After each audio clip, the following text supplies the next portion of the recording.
한 주 동안 도내에서 일어난 일들을 짚어보는 뉴스 애프터 서비스 시간입니다. 스튜디오에 김선아 기자 나와 있습니다. 네, 김선아 기자, 이번 주엔 어떤 소식들 준비하셨나요? 네, 먼저 첫 번째 이슈는 영서 지역 최악의 폭염 소식입니다. 5일 올해 들어서 처음으로 강원 영서 지역에 폭염 경보가 내려졌는데요. 연일 폭염이 기승을 부리고 있는 상황입니다. 먼저 영상 보고 오시겠습니다. 70대 여성이 자신의 옥수수 밭 근처에서 쓰러져 있는 것을 가족들이 발견해 병원으로 옮겨졌으나 끝내 숨졌습니다. 이 여성은 이날 오후 1시쯤 집을 나섰고 병원에 도착 당시 체온이 많이 올라간 상태였던 것으로 확인됐습니다. 홍천군의 낮 최고 기온이 섭씨 41도까지 치솟으며 최악의 폭염을 기록한 날이었습니다. 1942년 대구에서 기록된 최고 기온 40도는 이날 76년 만에 바뀌었습니다. 기상청은 올해도 이 같은 폭염의 증가 추세는 이어질 것으로 분석하고 있습니다.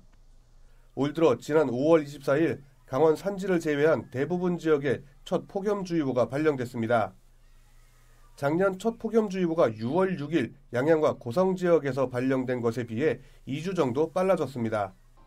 갈수록 높아지는 기온에 시민들의 건강관리에 주의가 요구되고 있습니다. 네, 요즘 더워도 너무 더운 요즘인데 도내 폭염 일수가 관측을 시작한 이제 1973년 이후부터 꾸준히 증가하고 있는 추세라면서요? 네, 맞습니다. 지난해 여름에는 홍천군 낮 최고 기온이 섭씨 41도까지 오르기도 했습니다. 네. 이 폭염은 하루 최고 기온이 섭씨 33도 이상인 상태인 무더운 날씨를 말합니다. 이 상태가 이틀 이상 지속이 되면 폭염주의보, 그리고 35도 이상인 상태가 이틀 이상 계속된다면 폭염 경보가 내려지는 건데요. 이 기상청은 5일 오전 10시를 기해서 춘천과 홍천, 횡성, 화천에 폭염 경보를 내렸습니다. 이 원주에도 5일 폭염 경보가 내려졌는데요. 이 강원지방기상청은 도내 폭염 일수를 10년 단위로 분석했을 때 영서 지역은 최초 분석보다 6.9일, 영동은 4일이 늘었다고 밝혔습니다. 특히 올해는 지난해보다 폭염주의보가 2주 빨리 발령되기도 했습니다. 네, 이렇게 더운 날들에 계속해서 좀 늘어나고 있는 것 같은데 폭염으로 인한 온열 질환 환자도 이렇게 속출하고 있잖아요. 그분들 주의할 점이 있다면 어떤 것들이 좀 있을까요? 네, 지난해 온열 질환으로 좀 강원 도내에서만 4명이 숨졌습니다. 특히 낮 12시부터 오후 5시 사이에 온열 질환이 많이 발생한다고 하는데요. 이 전문가들은 가급적 외출을 자제하고 물을 충분히 마셔야 한다고 당부합니다. 또 가축 피해도 최소화할 수 있도록 이 축사에 송풍 시설을 설치하는 등 각별히 대비하셔야겠습니다. 네, 그래도 다음 주 중반에 이제 단비 소식이 있잖아요. 네. 이번 비가 뜨거운 더위를 시원하게 식혀줄 좀 단비였으면 좋겠습니다. 다음 소식 좀 전해주실까요? 네, 이 두 번째 이슈는 강원 산불 소식입니다. 이 강원 산불이 발생한 지 벌써 3달이 다 됐는데요. 아직 주택 복구 작업은 시작도 못했지만 다행히 임시주택이 설치되면서 이재민들이 하나둘 입주하기 시작했다고 합니다. 먼저 영상으로 보고 오시겠습니다. 지난 4월 고성과 속초 일대를 초토화시켰던 강원 산불. 이 불로 고성에서만 주택 480여 채가 잿더미로 변했고 속초까지 포함하면 주택 약 520채가 불에 탔습니다. 이재민 1,200여 명이 삶의 터전을 잃고 3달 가까이 대피소에서 생활해왔습니다. 다행히 고성 지역 8개 마을에 임시주택이 설치되면서 주민들도 속속 입주를 시작했습니다. 임시대피소와 각종 연수원을 전전하던 고달픈 이재민 생활도 이제 한 고비를 넘은 겁니다. 은퇴 후 고성으로 귀촌했다가 날벼락을 맞은 한 주민도 산불의 악몽에서 벗어나 서서히 제자리를 찾아가고 있습니다. 새로 집을 짓기 전까지 1년 동안 생활하는 임시주택에 불과하지만 주민들은 이제 이재민에서 벗어나 일상으로 돌아갈 준비를 하고 있습니다. 네, 일상으로 돌아갈 준비를 하고 있는 이재민들 영상으로 보고 오셨습니다. 현장을 취재했던 노지영 기자 연결을 해서 취재 뒷이야기 좀 들어보려고 하는데요. 네, 노지영 기자, 이재민 상황 좀 전해주실까요? 네, 산불 약 3달 만에 임시 주거시설 생활을 마치고 일상으로 돌아가는 이재민들을 취재를 했는데요. 7평 정도 되는 이 목조주택 내부에는 냉장고, 세탁기, 에어컨과 청소기 등 이 생활 필수 가전제품들이 마련이 돼 있습니다. 국민들의 지원 덕에 새로 가전제품을 구매해야 하는 부담은 덜었습니다. 라면과 생수 그리고 쌀 이런 것들도 지급이 됐습니다. 이재민들은 이곳에서 1년가량을 생활하게 됩니다.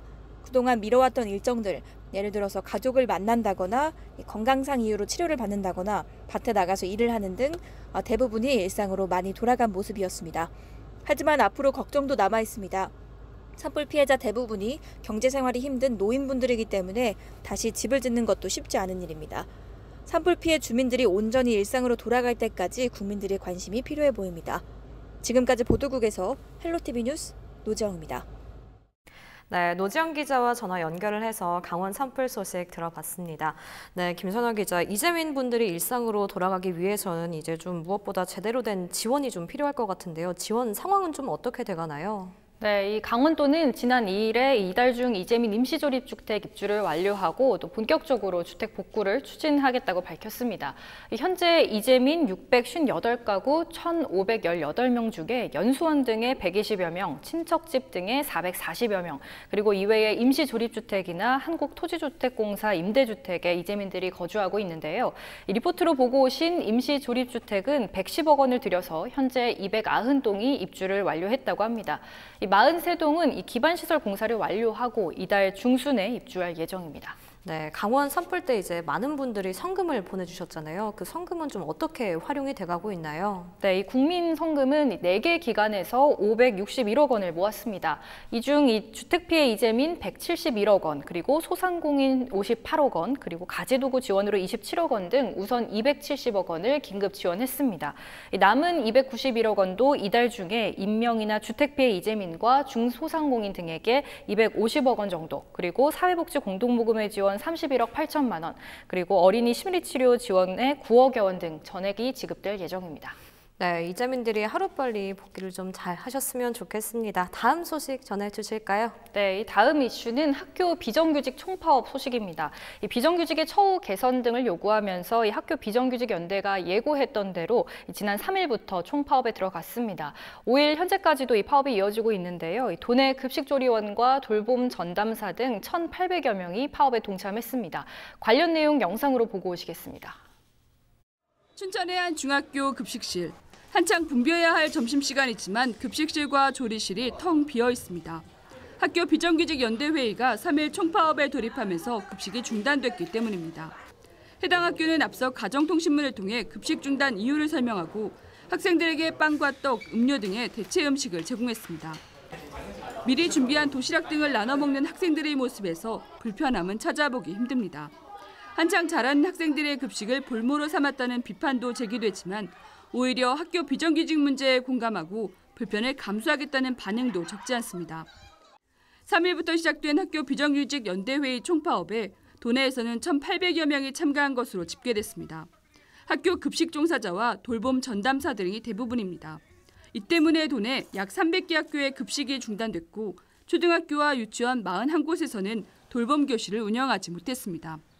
파업 참가자들은 비정규직의 열악한 처우를 개선해 안정적인 일자리를 만들어달라고 촉구했습니다.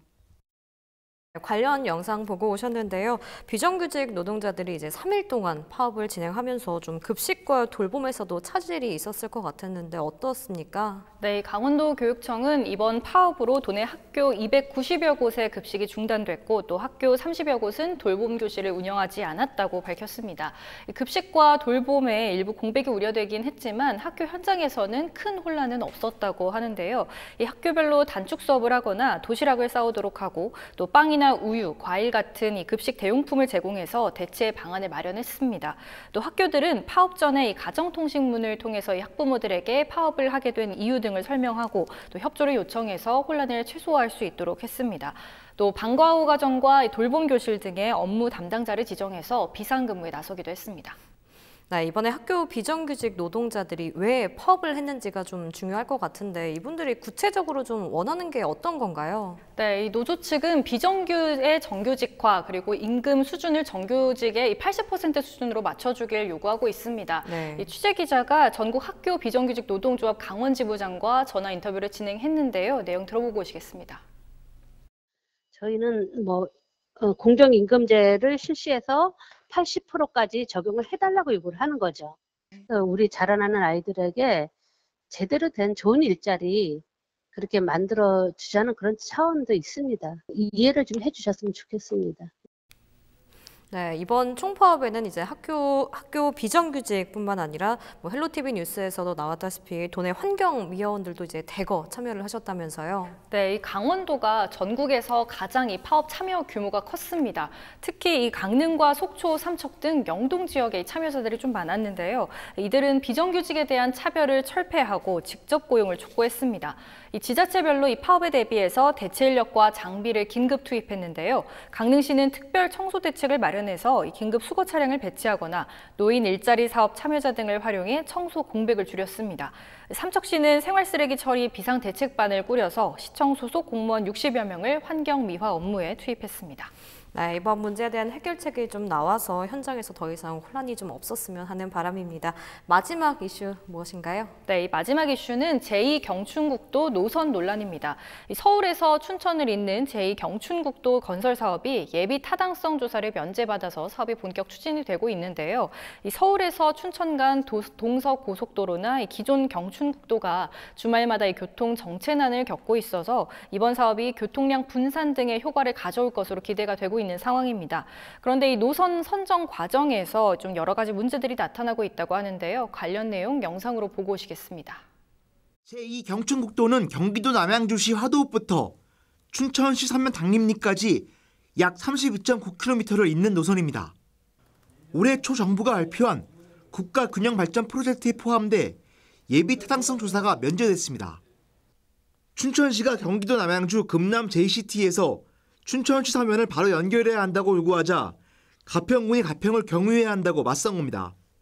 몇 차례 합의 끝에 국토교통부가 이 둘을 절충한 대안 노선으로 변경하면서 일단락이 됐습니다. 현재 알려져 있는 대안은 경기도 남양주시에서 남이섬과 자라섬 사이를 관통하는 노선안. 유명 관광지 남이섬 인근의 춘천 방아리와 가평 달전리에 살고 있는 주민들이 즉각 반발하고 나섰습니다. 다리가 생기면 오랜 시간 걸쳐 만들어진 이 일대 관광 인프라가 한순간에 무너질 것이라는 게 주민들의 주장입니다. 교량 건설로 수상 레포츠 중단 등 생업의 차질을 빚는 것을 우려하고 있습니다. 현재 제2경춘국도는 KDI의 사업 적정성 검토를 기다리고 있습니다. 검토 결과 등을 바탕으로 초정 노선은 이르면 내년 말경 확정될 네, 관련 영상 보고 오셨는데요. 춘천 남이섬과 이제 자라섬을 잇는 교량 설치안이 포함된 제2경춘국도 노선이 이제 남이섬 주민들의 반발에 부딪혀서 지금 진척이 없는 상황인 거죠. 네, 그렇습니다. 일단 노선에 대한 논란부터 좀 살펴보면요. 예타 면제 사업으로 선정된 이 제2경춘국도 노선이 이 남이섬으로 가는 백길을 이제 가로지르는 것으로 알려지면서 해당 지역 주민들이 그 일대 관광 인프라가 무너질 수도 있다라는 우려를 하고 있습니다. 네. 이들은 관광업체가 영향을 좀 덜 받을 수 있는 곳으로 노선을 옮겨야 한다고 주장하는데요. 또 유람선의 안전 문제도 우려된다고 주장합니다. 아직 노선이 확정된 건 아니고 최종 노선은 이르면 내년 하반기에 결정될 예정인데 주민들은 이 노선이 변경될 때까지 계속 집회를 이어나가겠다는 입장입니다. 네, 그런데 이제 사업비를 두고 좀 논란이 일고 있다면서요? 네, 그렇습니다. 현재 이 제2경춘국도에 대한 사업 적정성 검토가 진행되고 있는데요. 이 강원도 등이 추산한 총 사업비는 1조 2,900억 원 정도 되는데 당초 추산한 8,600억 원보다 4천억 원 이상 늘 것으로 보여서 추가 조정이 불가피할 전망입니다. 국토교통부는 아직 세부 노선이 확정되지 않았다는 입장인데 이 강원도 등은 이런 여러 가지 논란 속에서 사업 자체가 표류하는 건 아닌지 우려하고 있습니다. 네, 이 제2경춘국도는 오는 2022년 착공 예정인데요. 지역 주민들의 피해를 최소화하기 위한 도로당국의 고민이 좀 필요해 보입니다. 여기까지 듣도록 하겠습니다. 오늘도 김선아 기자 수고하셨습니다.